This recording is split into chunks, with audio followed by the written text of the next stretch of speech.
Megastar Chiranjeevi గారికి ఈరోజు భారత ప్రభుత్వం పద్మ విభూషణ్గా ఆయన గుర్తించడం మెగా అభిమానులకి అలాగే ఆ అభిమానుల్లో ఒకడైనటువంటి నాకు ఈరోజు పండుగ రోజు.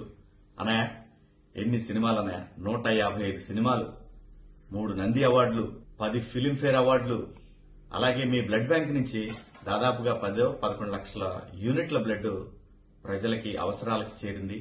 ఆ తర్వాత మొన్న కరోనాలో కూడా మీరు ఆక్సిజన్ సెంటర్లు 30 సెంటర్లు ఏర్పాటు చేయించారు. ఎన్ని సేవలు! ఇలాంటి సేవలకు భారత ప్రభుత్వం ఖచ్చితంగా గుర్తించింది, గుర్తిస్తుంది కూడా.